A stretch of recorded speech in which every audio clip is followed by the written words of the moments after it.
Halo guys, nama gue Stefan dari StefTech, dan di video kali ini kemarin kita udah pernah ngebahas si Lenovo Legion Y700 yang Gen 4 yang pakai 8 Elite. Sekarang kita bahas yang versi murahnya yang pakai Gen 3, yaitu si Lenovo Legion Y700 ini yang generasi ketiga yang pakai Snapdragon Gen 3. Kenapa gue review? Karena ini harganya jauh lebih murah dan menurut gue di harga range gitu ini paling bagus dan paling kenceng di kelasnya. So, kira-kira berapa sih harganya? Kalau bisa kalian cari Tokopedia atau Shopee, gue bakal taruh linknya di deskripsi semua juga. Gua tuh ini nyari dan dapat di harga segini, yes, 6,3 juta. Sangat murah banget dan gak tau mungkin pas Desember video ini rilis, mungkin bakal ada kayak, misal diskonnya lebih besar. Gue nggak tahu, tapi ya seperti biasa gue bakal taruh semua linknya ada di deskripsi ya, link pembelian dan juga link wallpaper kalau misalnya di video ini ada wallpaper yang kalian tertarik. Terus untuk spek sendiri gue bakal taruh di sini, tapi untuk summary aja, ini pakai seperti tadi gue bilang Snapdragon 8 Gen 3, terus dia punya layar sebesar 8,8 inci, jadi sangat compact ya. Dan dia pakai Android 14, terus dapat 3 major upgrade. Untuk Google Play nanti harus install sendiri, nanti kita lihat gimana cara installnya juga, gue bakal bahas di first impressionnya. Dan seperti itu kalian bisa lihat spek-spek lainnya, dual USB Type-C, lumayan bagus juga sama seperti kakak dan adiknya. Kita langsung aja buka. Untuk warna sendiri, sama pas gue review Gen 4, gue beli yang warna hitam ya. Gue tadinya pengen beli yang warna putih, tapi sayangnya yang warna putih katanya udah habis. Again, gue nggak tahu pas videonya rilis, kira-kira 2 minggu setelah gue nge-record ini, apakah stoknya masih ada atau udah habis ya. Karena kalau gue lihat tuh stok yang 8 Elite, 8 Elite ya, itu udah mulai menipis. Yang Gen 3 nggak tahu ini, tapi ini sih di harga 6,3 juta. Kayaknya nggak ada tablet yang sekencang ini dan se-gaming oriented ini ya. Dan banyak tablet yang punya iming-iming gaming, tapi menurut gue terlalu besar untuk size-nya sendiri. 8,8 inci menurut gue perfect banget sih. Ngingetin gue sama iPad mini, dan walaupun iPad mini nggak punya gaming performance dan hit yang bagus menurut gue, tapi form factor itu bener-bener enak banget buat main game. Sedikit keluhan dari iPad mini menurut gue dari si aspek rationnya aja. Jadi si viewing distance-nya lebih dikit ya. Tapi di sini kalau nggak salah dia pakai 16:9, jadi harusnya gampang. Ini susah banget ngebukanya guys, by the way. Come on. Oke, come on guys. Dan kalau bisa kita buka, yap. Ini dia tabletnya, kita kepinggirin dulu dan kita lihat kelengkapan lainnya ada apa. Di sini kalau misalnya kita mau coba buka, ada si charging brick-nya. Untuk charging brick sendiri, kalau misalnya gue mau cek bentar, dia udah pakai Type-C ya. Jadi bagus, ujungnya udah Type-C. Dan untuk watt-nya sendiri, kalau di sini tulisnya dia di 68 watt, yaitu 68. Oke. Jadi lumayan kenceng ya, at least lebih kenceng dari ROG Ally gue yang 65 watt. Terus next, kalau misalnya kita coba lihat, di sini ada kabel Type-C to Type-C dan di sini ada manual. Dan segitu aja, nggak dikasih casingnya. Kita lihat ya. Kalau casing harus beli sendiri, dan memang casing Lenovo Legion sih kalau gue lihat di Tokopedia, karena ini tablet yang bukan tablet populer ya, jadi nggak terlalu banyak kalau gue lihat sih sebenarnya. Jadi ya, kita langsung buka aja, bisa di slide nggak? Oke, bisa di slide, kita slide aja. Dan seperti ini untuk tabletnya sendiri, di sini ada kayak email dan teman-teman. Well, ini versi Wi-Fi ya by the way, jadi sebenarnya nggak ada email, ini cuma stiker biasa aja. Kita cabut aja ya, biar nggak mengganggu estetiknya. Oke, nyabunya gampang. Kenapa nyabunya gampang? Karena belakang bukan terbuat dari plastik ya. Untuk build sendiri, tablet ini menurut gue cukup premium feelingnya di harga 6 juta, is pretty good. So, seperti ini. Ya, untuk desain sih gue bisa bilang pretty much plug-ketiplek sama kayak Lenovo Legion Y700 Gen 4 yang kemarin kita pernah bahas ya.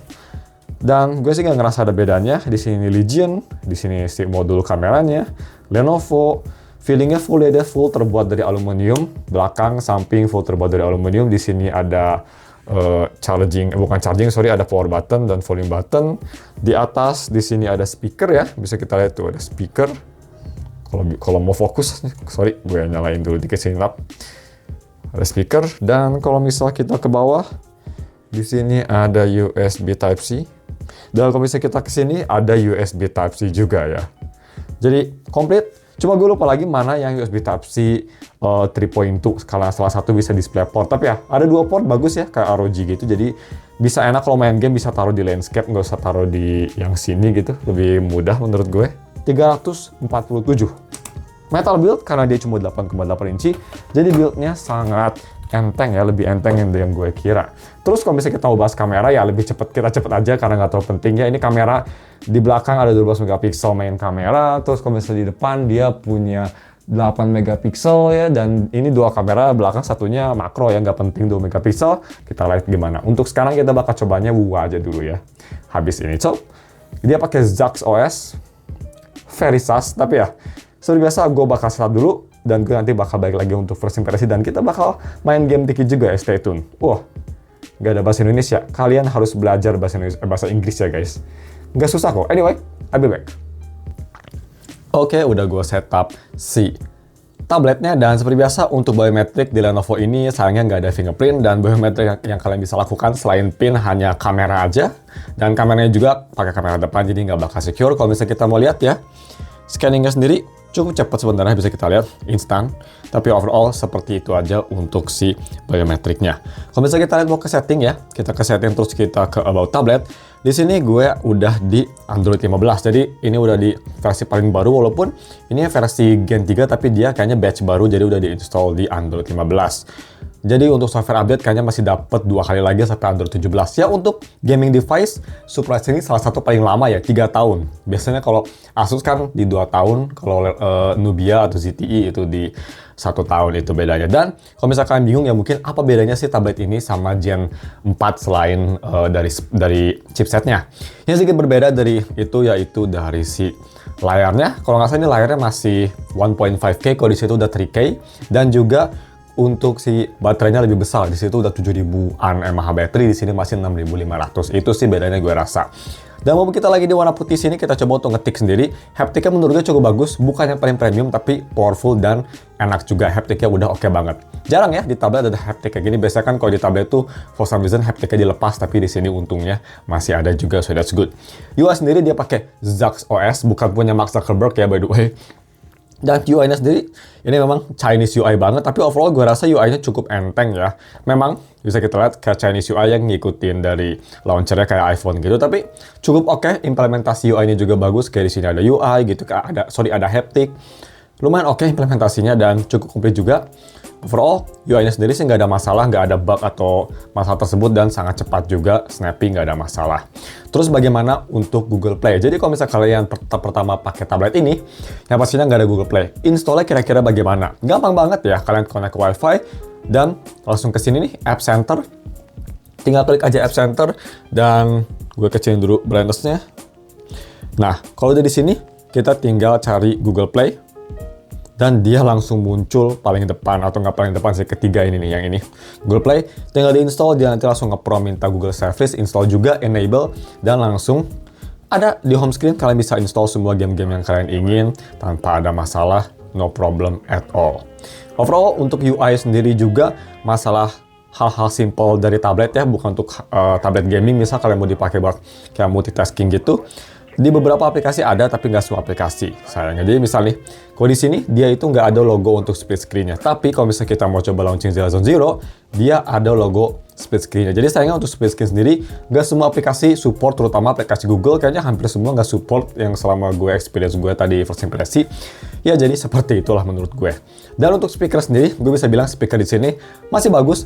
Apakah lebih bagus dari atau kurang bagus dibanding sama Gen 4? Menurut gue sih mirip-mirip ya speaker, gue nggak ngerasa ada bedanya. Karena dia juga pakai dual speaker dan udah pakai Dolby Atmos. Posisi speakernya juga bagus, dia ada di atas ya. Jadi kalau misalnya buat main game nggak bakal kehalangan sama sekali. Very nice. Kalau misalnya kita mau coba dengerin ya, kita coba dengerin video aja nih.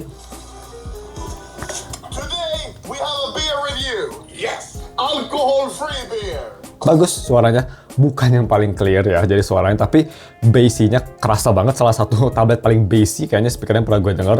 Terus soundset-nya oke, separasi oke, cuma agak kurang jernih aja vokalnya, tapi overall udah cukup bagus lah menurut gue. Udah pretty much dia harganya ini salah satu yang terbaik. Tapi kalau misalnya kalian nanya, bang kira-kira speakernya dibanding sama ROG gitu ya, 9FE bagusan mana? Menurut gue masih bagus di ROG 9FE.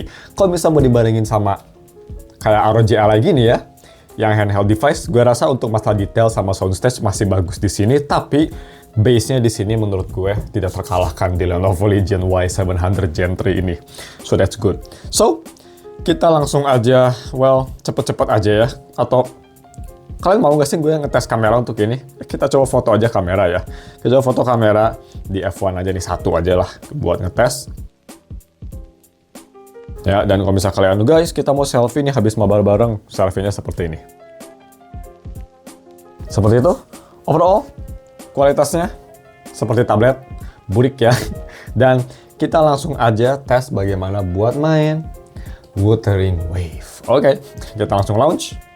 Jadi, dia pakai Snapdragon 8 Gen 3. Artinya apa? Kalau misalkan Wuthering Wave player pasti tahu artinya nggak ada settingan ultra high resolution. Jadi kita sebenarnya nggak bisa apples to apples ngebandingin ini sama si Gen 4. Karena di Gen 4 kan ada settingan ultra resolution ya, nggak kayak di sini yang nggak ada settingan tersebut. Tapi mungkin gue bisa bandingin heat management dan teman-temannya sama si ROG 9 Fi. Karena ROG 9 Fi juga dia pakai chipset yang sama dan nggak ada ultra high resolution.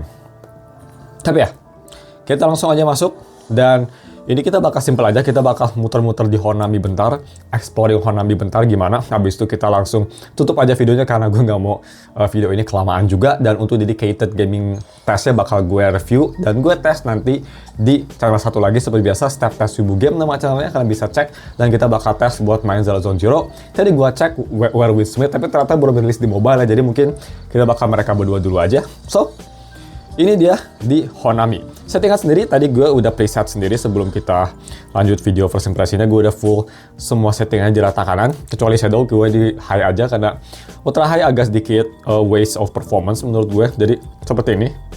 Seperti biasa gue matiin si FSR-nya karena FSR makes everything ugly ya.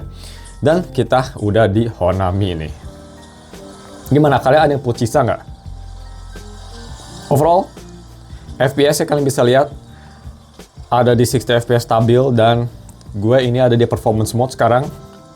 Bagus banget, Honami malam-malam sangat bagus. Cuma yang gue rasa ya, walaupun ini di setting rata kanan ya, tapi tetap kalau visual sih nggak sebagus low medium setting di PC ya. Gue sempat coba main di ROG Ally dengan settingan pretty much 900p low medium setting. Gue rasa kayak lebih bagus, terutama dari draw distance-nya masih lebih menang di PC low medium setting. Tapi untuk masalah kayak efek gitu sih, karena ini high setting, efeknya lebih kerasa di sini. Tapi V6 gitu masih lebih komplit di PC ya, karena bisa kita lihat waternya aja dia nggak ada kayak V6 gitu. Anyway, kalau di sini sih oke. Tapi pertanyaannya seperti kita tahu, sekarang Honami menjadi yang paling berat ya di gua. Jadi bukan safety bone lagi. Tapi yang makin berat lagi bukan di hubnya Honami, yaitu di event ini. Event ini kayak exploring Honami dan ini bener-bener berat sekali. Berat banget ya. Kita lihat, ini paling berat karena, well, beautiful banget ya. Dan gue harap sih, UWA ini cuma sedikit curhat. Semoga Kuro Games tetap ngebuat Japan Team map, karena gue suka banget. Dan walaupun sekarang ada politik mereka berdua lah yang gue nggak mau omongin. Tapi semoga walaupun mereka ada politik pun, Kuro tetap bisa ngerilis kayak gini gitu, kayak Jepang gini, kayak ini memang beautiful banget. Even di mobile ya, biasanya kalau mobile tuh grafiknya nggak sebagus di PC, tapi even di mobile, cakep banget ini guys. Vibrant, enak dilihat, ini gue pakai global filter vibrant juga, cakep bener. Tapi ya, kita lagi di sini dan performance sendiri ternyata masih stabil ya. Bagus loh ini, masih di 60 fps. Unexpected loh. Cuma bisa kita lihat draw distance-nya agak wanky ya. Dia kayak shadow-nya tuh kayak pop in and out, tuh. Agak bagi kalau di HP, kalau di PC memang lebih bagus, tapi performance-nya memang jauh lebih berat. Kalau misalnya kita coba battle ya, kita cepet aja. Kelihatan ya, berat banget di sini. Jadi FPS aja pakai Gen 3 agak struggling di 45. Tadi kalau ada banyak musuh, lumayan struggle. Kalau misalnya kita mau coba ke atas, kalau nggak salah di atas tuh ada mini boss. Kita bentar aja coba ke sini. Yap, ada. Kita coba pakai dia lagi, pakai Cisa lagi. FPS bisa kita lihat tuh turun ke 42. Jadi ini memang berat banget ya kalau lagi battle, super berat. Biasanya Snapdragon 8 Gen 3 nggak ada masalah loh kalau misal main di sini, main di WUWA. Karena dia kan nggak ada ultra high. Bayangin ya, gue jadi penasaran. 8 Elite gimana nge-handle map ini di ultra high? Soalnya berat banget loh ini. Kalau lagi battle lagi ini pretty much 40 Celsius dan tadi kita main di 30 berapa ya? 35, 34 Celsius, sekarang udah 39. Untuk masalah cooling sih menurutnya masih bagus ya di sini. Jadi lumayan tahan, tapi ya seperti itu. Kalau misal lagi exploring ternyata ini cukup oke, masih kayak 60 fps, beautiful banget ini areanya. Tapi memang pas battle turun ke 40 yang goes to show seberapa berat Honami exploring di sini ya. Agentnya harusnya sih 60 stable, tapi dia nggak kuat di sini juga. So, seperti itu aja. Yang pasti gue nggak bakal lama banget juga ngetesnya. kita selesain dulu aja expeditionnya. Dan kita langsung balik ke base dan kita langsung aja bahas bagaimana untuk si first impression-nya pas gue pakai tablet ini. Menurut gue sih untuk pure performance dia ya first impression gue karena main WoW gini, gue sih nggak ngerasa beda jauh sama yang 8 Elite. Yang pasti 8 Elite settingannya lebih besar, tapi kayaknya untuk masalah stagger di Honami kayaknya bakal mirip ya. Tapi overall untuk UI sendiri ini ya, untuk UI sendiri gue nggak ngerasa ada perbedaan.